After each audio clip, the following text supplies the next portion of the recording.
Who do you think made this city, right? Is that what your question was? Scottish, no? Was it French? Were they French? Who built the city? No, we don't know. It was really the guy that was on his hands and knees getting dirty that built the city. We don't know these people. We never will know who they were. So those type of people built Chicago. Who built Chicago? Okay, I found this.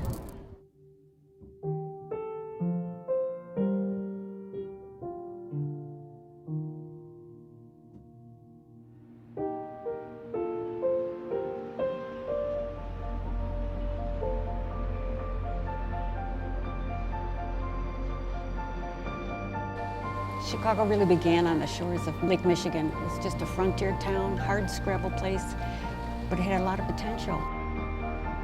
The Irish came and dug the I&M Canal, which was one of the most important generators for the city in the mid-19th century. The reason why they did the canal is because the only work that they could do, just brutal, hard work. It was our link from the East Coast to the Western world.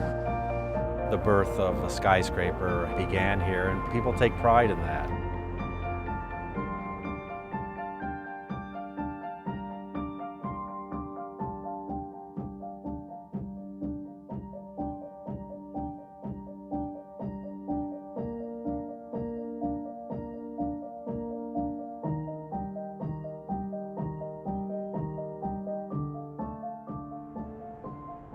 I'm an educator and an urbanist. I mainly write about the city. And I write about the city from the perspective of the integration of landscape, infrastructure, and network systems, and how those three things together are responsible for the development of the city. One of the first things you notice when you come to Chicago is the presence of water. A city that's supposedly in the middle of the country, and there's coastline and there's beaches within walking distance, and that was a complete surprise to me. There's no archival material to visualize how tough it was maybe at that time period in the Canal Port area, but I think it was pretty dark. It was dirty, it was tough. So Kevin, I guess it's hard for us to identify with the conditions that the laborers worked under. The people who worked on this were digging through a swamp. So that meant that from at least their ankles, probably to their chest, in freezing cold water. They were then using picks, shovels, and their hands to dig this wet, heavy, mucky soil, to dig it out to create the channel for the canal. So the work was extraordinarily hard. It was backbreaking. We're talking about people who were at the bottom of the social status scale. There were thousands of hands, more dreams than skill. One sky, 12 years, 5,000 died. What we're looking at is Canal Port, but this is where the dirty work of digging that canal would take place. And so this is where the Irish workers came and settled. The area we're in still has the shifted grid, which is very different than the Jeffersonian grid of the city. That's Is that right. correct? It has a completely different grid than the rest of the city. Lots of the very earliest buildings in the city were below the level of the sidewalk or close to it. One family would live at the front and the other family would live at the back. Many of the workers got land in lieu of payment. They didn't have the money to pay the workers. A great deal of faith being placed in the future growth of the city. I come from a very different era, and I think other people in my generation left Ireland under very different circumstances, and so it's hard for me personally to identify with the kind of Irish story. St. Patrick's was the mother parish of the Chicago Irish, so it was the first church built on the west side of the city by the Irish in the 1840s. They built not just churches, also schools. It was a remarkable way to create community and also to help children get up the social and economic ladder. It really worked. Do you think then that's the reason why the Irish infiltrated the kind of political organization of the city in the way they did? It's such a male-dominated activity that it really doesn't account for the women who formed such an important part of Chicago. What women accomplished in terms of building institutions, largely Catholic schools and hospitals and high schools. This is what gave the children and grandchildren of immigrants a push up so that they could enter other areas of professionalism beyond politics.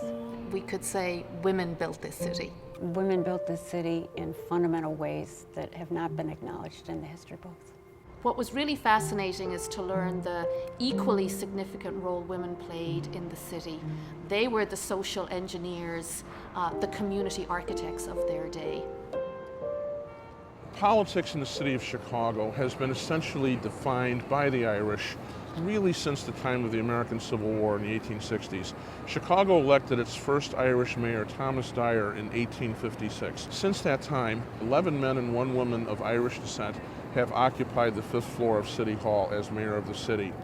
5 of those mayors came from the very important political neighborhood of Bridgeport.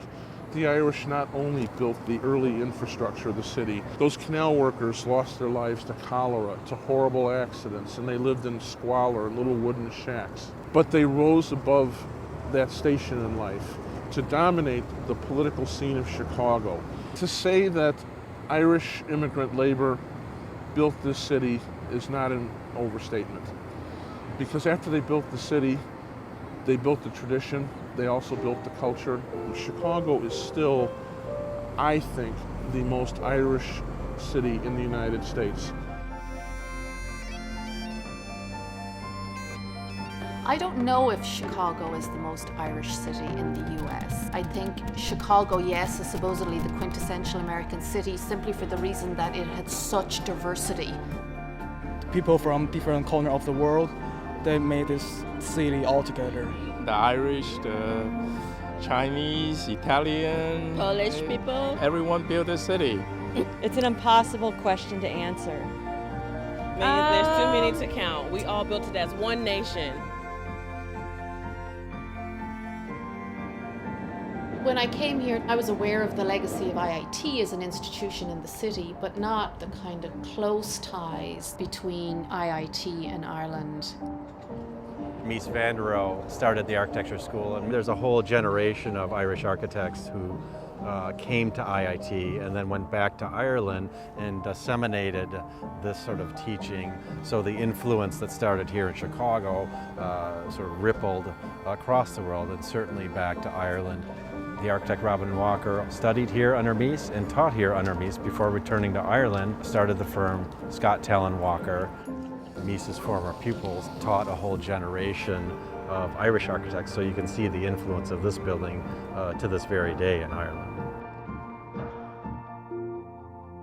John, you're Irish American. Do you identify with being Irish?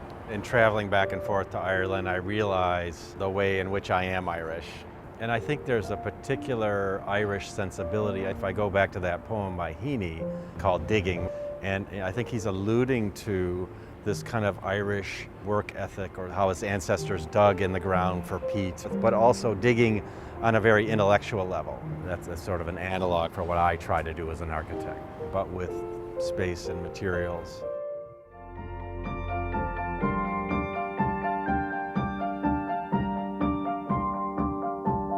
I think it's really fantastic that a show like this is here in Chicago. Irish architects can compete, on a much more global level, and that the work they do has resonance outside of Ireland. The role the Irish played in building the city, or in architecture of the city, was kind of behind the scenes. This exhibit kind of flips that relationship, where it puts the Irish to the forefront in the design and the kind of front stage of design. Great sense of pride that they have this forum for their work. It's fantastic. I guess it's through my own interests as an urbanist and a writer now that I identify with the early Irish community. In fact, they began the infrastructural evolution of Chicago. And here I am 150 years later, writing about the same things. Their story really resonates with me now in the way perhaps it didn't have before.